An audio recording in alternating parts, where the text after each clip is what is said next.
Are the Saints the team of destiny? People talk about that. They got the good story. They got the good backstory. But I don't know. You like those storylines, but really, that's why it's hard for me to pick a team to root for. I like, obviously, the Colts because of all the Iowa connections. But, the Saints, how they've come together. I know sometimes maybe it gets overplayed, the whole Katrina thing. But really, what Drew Brees has done there, the Saints being just a basement dweller in their division for a long time, for them to be in this position, finally getting to the Super Bowl, it's really nice to see, fresh faces in there. I don't buy the destiny argument. My great example here is everyone wanted Michigan State to win because of Detroit, all the turmoil that's gone on in Flint, Michigan, and all those other cities. North Carolina was the better basketball team. They proved it earlier in the season, and they proved it later in the season. That's why I posed the question. In this game, in this game too, though, I think the Colts are a better football team. Yes. Could the Saints come out and win? Absolutely, because football is that's the kind of game it is, and all sports are that way. But I think the Colts fundamentally are the better football team. Yeah, and I love the story. I would much rather hear about how the Saints helped rebuild a city than how Brett Favre is playing in another Super Bowl. So I don't mind that story kind of emerging. But I agree with Mike. There are such things, these teams of destiny that just put together a great season, but when it comes down to the final game, the best team will win, and I think that's why the Colts are going to win. So we all got the Colts. That probably means the Saints are going to win. But probably. And I wouldn't be upset. I can't tell you. I'll be happy with either outcome. Both teams are well deserving. Let's just hope we see a game like last year. Last year was one of the best ones we've seen in a while. Yep. And college basketball season obviously in full force. We talked about it last week. We talked about it before we went home for Christmas break.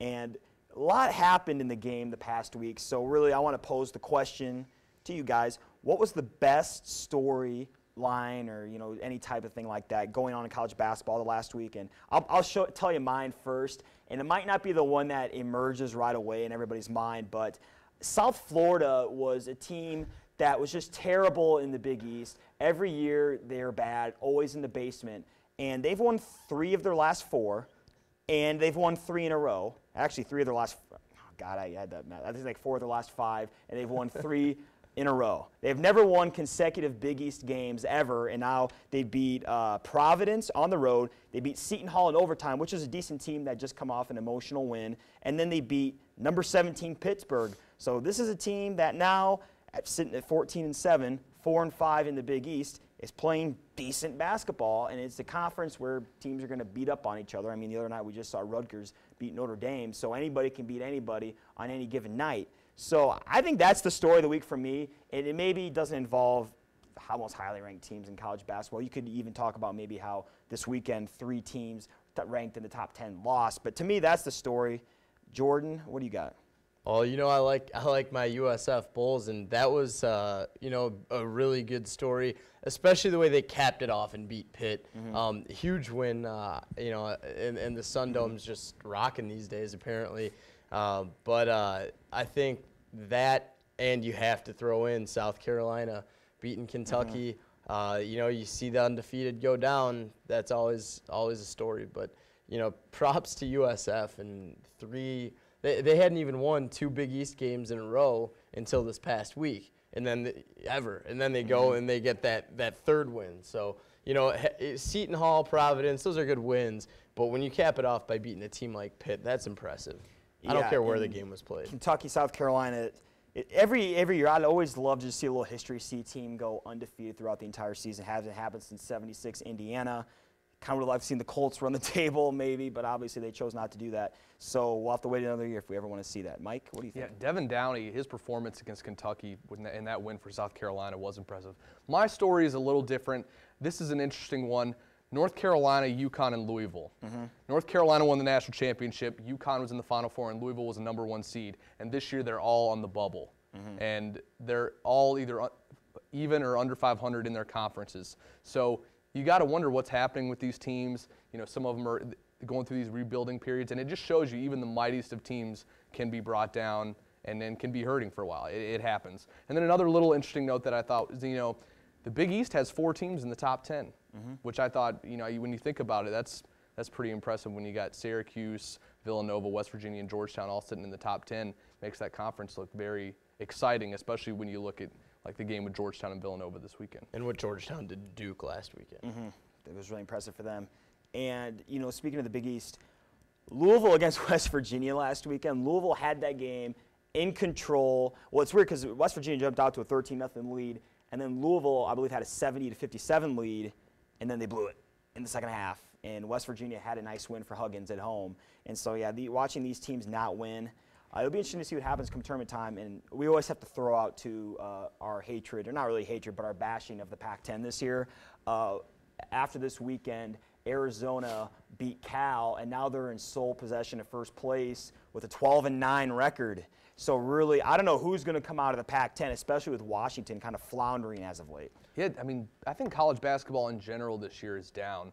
You just don't see the depth, and you don't see a lot of depth in any of these conferences. We thought the Big Ten would have a ton of depth and maybe have 7 or 8 fairly strong teams. And you've seen teams like Michigan, they're barely over 500. Minnesota losing by 22 to Ohio State. They're on the bubble. I mean, it's just very Illinois even. They're struggling here and there. So it's interesting that college basketball as a whole has kind of taken a little bit of a nosedive. And the ACC, historically known for its strength, according to Joe Lunardi, only has one team that's locked into the tournament right now, and that's Duke.